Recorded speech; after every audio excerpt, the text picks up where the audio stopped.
Olá a todos, louvado seja o nosso Senhor Jesus Cristo. Hoje vamos filmar aqui na sacristia, que é o lugar onde o sacerdote se reveste, se paramenta antes de iniciar a Santa Missa. Em geral, há sacristias bem maiores do que esta é pequenina. O ideal seja que haja um tempo de silêncio, enquanto o sacerdote vai colocando as vestes sagradas, também para facilitar que o sacerdote possa ir rezando e interiorizando aquilo que vai fazer. Já no capítulo 28 do livro do Êxodo se fala das vestes sagradas que os sacerdotes do Antigo Testamento deveriam usar quando celebravam o culto. Há uma série de indicações muito exigentes para que todo o povo e os próprios sacerdotes se dessem conta que estavam a tocar algo sagrado. Eu queria começar por ler umas palavras, ou pelo menos apoiadas nos ensinamentos de Bento XVI, que explicam a razão pela qual o sacerdote se paramenta, se reveste com todas estas vestes, que depois falaremos devagarinho sobre cada uma delas. E dizia que este gesto externo de se revestir ou de se paramentar põe de manifesto o acontecimento interior, né? A tarefa que deriva deste acontecimento, que é revestir-se de Cristo, entregar-se a Ele como Ele se entregou por nós. Os paramentos não são um sinal de poder ou de superioridade, mas são símbolos que recordam a todos, em primeiro lugar, aos próprios ministros, que não estão a atuar agora como pessoas particulares, mas como ministros que atuam in persona Christi, é mais do que em vez de Cristo, é incorporando o Cristo neles, e também in persona Ecclesia, em nome da Igreja. Portanto, não são donos nem da celebração, nem da comunidade, são servidores. Nós vamos falar de 5 das vestes sagradas, as mais habituais. Eu depois vou mostrando cada uma delas. É o amito, a alva, o símbolo, a estola e a casula. Quando se explica isto às crianças, é uma confusão de palavras, não é? Palavras todas, para elas são todas novas e não sei se para a maioria das pessoas também não o serão. Talvez não seja essencial que se conheça, nós temos sempre esta perspectiva de perguntar-nos, e eu que estou a participar, mas estou na Assembleia, o que é que eu tenho a ver com isto, não é? Eu, por um lado, pensava que era uma curiosidade legítima saber o que é que o sacerdote faz ou como é que se paramenta. Depois vamos ver, aqui vai ser tudo em câmara lenta, mas pode demorar 1 minuto e meio, 2 minutos, até o sacerdote estar completamente paramentado.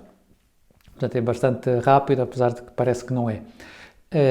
E, por outra parte, o conhecer o significado destas vestes também pode ajudar-nos a todos aqueles que participam na celebração a serem mais conscientes de que ali no sacerdote está Cristo ou alguém também que está em nome deles, em nome de toda a Igreja.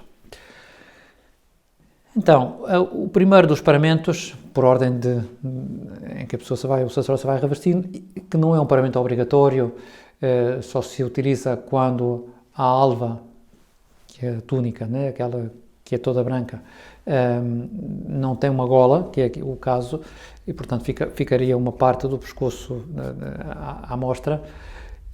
Dizia que o primeiro paramento é o amito. Também, peço desculpa, queria só referir uma coisa. Dentro da simbologia, que é muito rica e que eu não vou esgotar aqui tudo o que cada um dos paramentos permite entender, eu diria que há 2 caminhos. Um seriam vestes que de alguma maneira recordam aspectos ou momentos da paixão do Senhor, já que vamos renovar em correntamento o sacrifício corrente do Calvário, como víamos na sessão anterior, e outra, que é aquela que fazem referência às orações antigas, né, que o sacerdote podia rezar enquanto se ia paramentando, fazem referência a virtudes, né, a virtudes que nos identificam mais com Cristo. Eu primeiro vou falar destas últimas e depois faço apenas um breve apanhado da outra simbologia que não é a mais habitual. Isso ajuda o sacerdote, repito, a ter a ideia clara de que é um momento para se identificar com Cristo. Então começamos com o amito.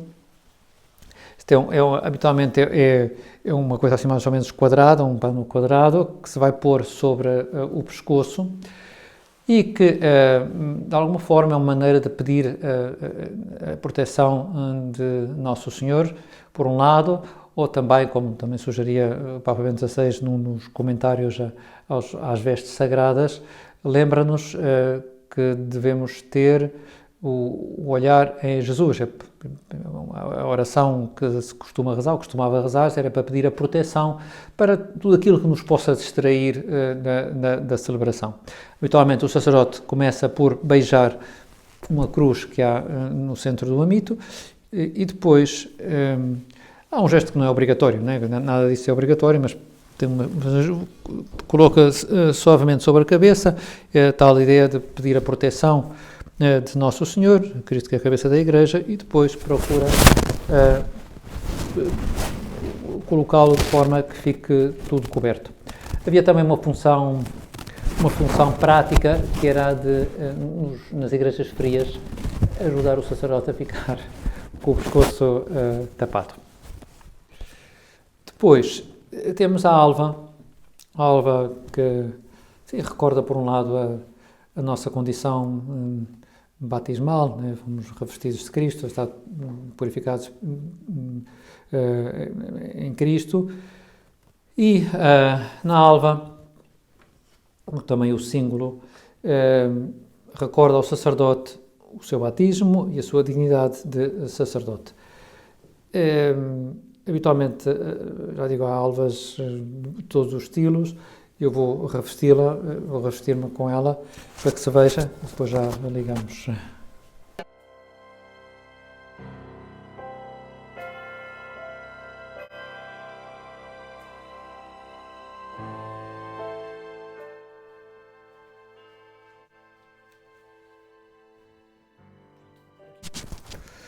Na oração, se a pessoa quiser rezar a oração enquanto se paramenta a alva, pede-se a Nosso Senhor que nos purifique, né? Nos permita ter a alma limpa. Então, como se vê, a alva muitas vezes é muito ampla, iria arrastando, era algo que já se usava, é parecido, pelo visto, ao que se usava no Antigo Testamento, embora pudesse ser mais rica que no passado, e também era uma veste que se usava no tempo dos romanos, quando a Igreja começou. Então, para que a alva fique bem, para todos os sacerdotes, em todos os tamanhos, utiliza-se o símbolo, né? É uma corda que se coloca à volta da cintura e que permite segurar a alva, ajustar a alva ao tamanho do sacerdote, né? Para que não arraste e para que fique mais ou menos elegante, não é? E pronto, o símbolo também a oração do símbolo evoca a castidade, né? A castidade que nos permite andar com desenvoltura, né? No seguimento de Nosso Senhor. A seguir temos a estola, que faz referência, é a veste mais difícil de concretizar exatamente o que significa, não é? Mas é um símbolo da autoridade sacerdotal, ou diaconal, porque se eu fosse diácono, usaria a estola assim cruzada, não é? No meu ombro esquerdo, para, se às vezes virem alguém que desempenha uma função sagrada e vai com a estola colocada assim, não é um sacerdote que se desmazolou, é o diácono, né, que vai proclamar a palavra de Deus nessa função litúrgica. Os sacerdotes utilizam a estola assim, repito, que recorda a autoridade sacerdotal, por um lado, e também fala-se do jugo, da carga do sagrado ministério. Tradicionalmente, significou o espírito de inocência com que o ministro sagrado deve aproximar-se dos divinos mistérios e também a veste da imortalidade.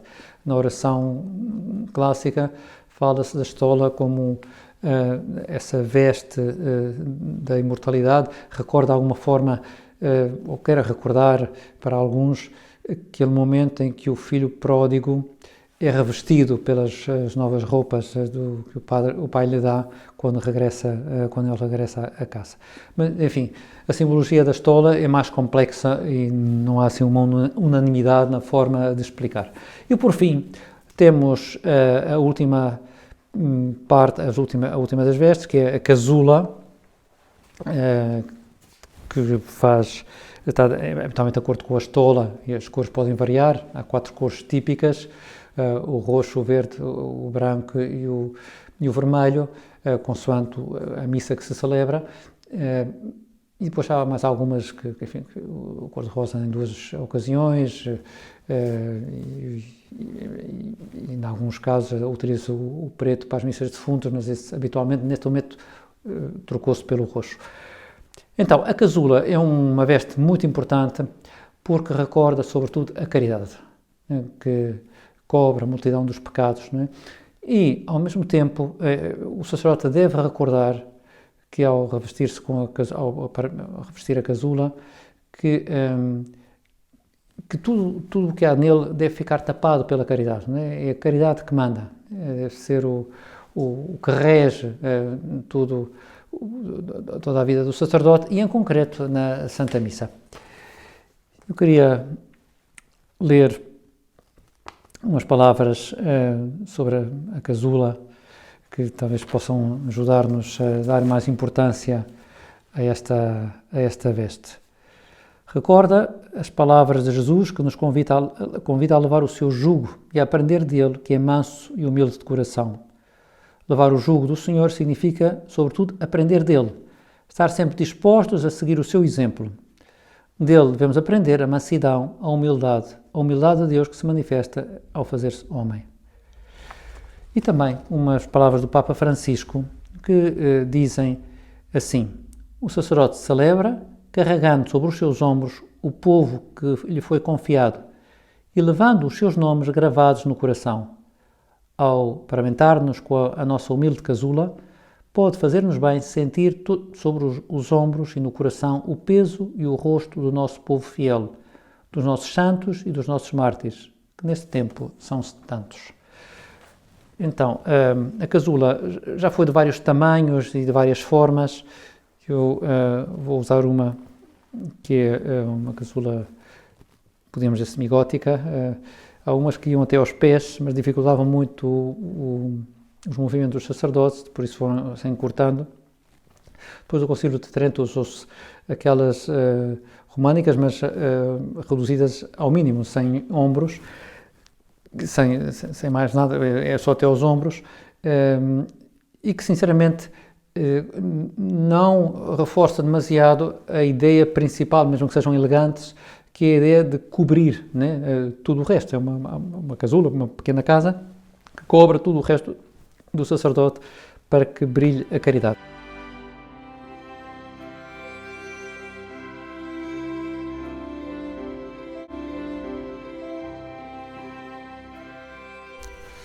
E assim o sacerdote já pode ajustar alguma coisa, habitualmente há um espelho para ver como é que está tudo, ou então o ajudante ou o acólito vai explicando o que é preciso acertar, e assim já podemos entrar na celebração. Como dizia ao princípio, para além deste significado mais óbvio que tem a ver com as virtudes que nos identificam mais com Jesus e o fazer-nos lembrar que estamos em vez de Jesus, todas estas vestes podem lembrar-nos momentos da paixão de Jesus. Começando agora de trás para a frente, da frente para trás, a casula pode-nos lembrar a veste, o manto de púrpura que os soldados puseram sobre Nosso Senhor. A estola, assim, à volta do pescoço, pode-nos lembrar a cruz. O símbolo pode-nos lembrar as cordas que ataram Jesus quando o prenderam no horto. A alva pode nos lembrar a túnica com que Herodes revestiu Jesus, e o amito, aquele pano que lhe cobriam a cabeça, quando começaram a esbofeteá-lo, né? Portanto, são flashes que o sacerdote pode ter e que o ajudam a lembrar: eu tenho que ter na cabeça Jesus.